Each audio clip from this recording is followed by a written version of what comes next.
Përshëndetje miq, a është XM BMW-a më ekstravagante që u prodhua ndonjëherë? Sigurisht që është nga modelet më ekstravagante që BMW-ja ka prodhuar ndonjëherë. XM-ja vjen si model pas gati 4 dekadash nga kompania M GmbH, që është divizioni që mbulon pjesën sportive dhe të performancës brenda grupit BMW. Këtë radhë flasim për një SUV, për një Forestrat që në terminologjinë e BMW-s nuk quhet SUV, por SAF, është një makinë e një aktiviteti më shumë se sa e kryerjes së punëve. Nëse të flasim për dizajnin e jashtëm, bie në sy të gjithë trendet aktuale, fenerët të ndarë në dy pjesë, maskarino shumë e gjerë, rrigat vertikale që tregojnë që është makinë performante, çarjet e mëdha të ajrit. Kjo është makinë që ka nevojë për shumë ajër sepse ka shumë fuqi dhe gjithë ndriçimi i maskarinos. Nëse do të kalonim në pjesën anësore, dhe këtu dallojmë një model që BMW nuk e ka pasur asnjëherë, që dizenjuar në një mënyrë shumë dinamike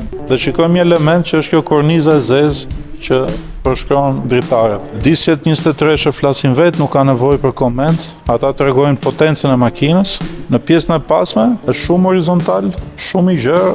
Shikojmë marmitat vendosura në një formë të çuditshme, janë marmita të vërteta, nuk janë falso. Meja i ka tabu këto falsitetet. Shohim stopat 3D shumë të mëdhenj, shumë provokues dhe është një element dizajni në dy cepat e makinës. Në xham kemi logot e BMW-s, ashtu siç i ka pasur modeli vjetër dikur. Domethënë këtu logo përgjithësi po mungon, çka është tipike për E kape shumë mirë, nuk ka më logo në mes, sepse citohet meja. Nëse shohim në pjesën e pasme, të radhë BMW ka kushtuar kujdes çdo detaj. Kjo çantë dizenjuar bukur, ka brenda dhe kablot dhe chargerin ku lidhim dhe karikojmë makinën. Normalisht është konceptuar që të vendoset në garazh. Në mbrëmje dhe në mëngjes vazhdojmë punët e ditës, aktivitetet, po sigurisht mund karikohet dhe me charger më të shpejt, dhe po themi për 2-3 orë. Pra nëse flasim për motorin 4.4 TM-s, është mirë ta kemi parasysh, sepse është një agregat që flet vetë, jo vetëm motori, po gjithë struktura duket që është për makinë dhe një performancë ekstreme. Këtë radhë kemi një sistem të kombinuar, 4.4 benzin plus plug-in hybrid, që do thotë makina lëvizet brenda qytetit dhe në një shpejtësi të caktuar i bën në modus elektrik, pa krijuar asnjë ndotje. Rendimenti i këtij motori plus baterinë është 653 kuaj me 800 Nm, pra tork i larë, fuqi pa mbarim. Kjo është specifika, është mëja e parë që është me plug-in hybrid, pra me teknologji të kombinuar. Çfarë na ofron XM-i brenda?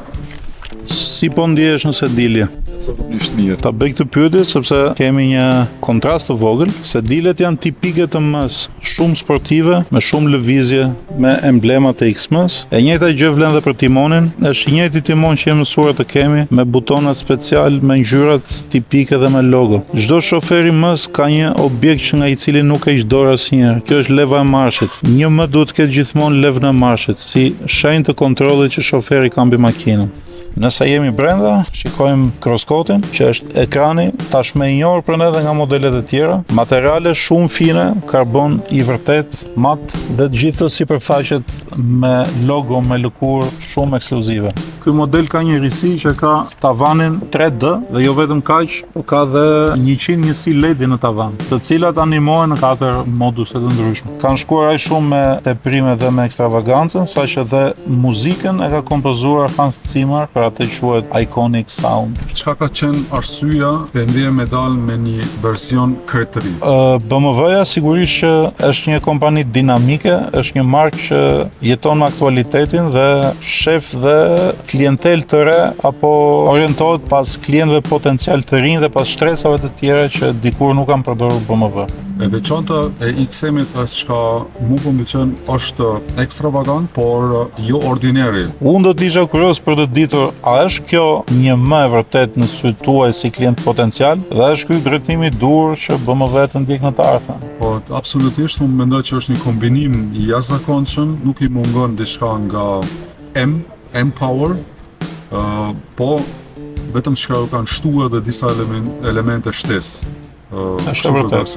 Më vjen mirë që të pëlqen. Pyetja ime e fundit, kemi shumë ndoshta shikues që kanë dëshirë të pyesen më tepër, por oferta të tilla, duke qenë që po kryem këtë bashkëbisedim. Patjetër që nëse dikush që shikon këtë video dhe i ngjallet dëshira dhe interesi për më tepër, duke përmendur kodin 204, që është tipik për produktin tuaj ndoshta më të njohur, do të marrë nga ne dhe një ofertë akoma më speciale.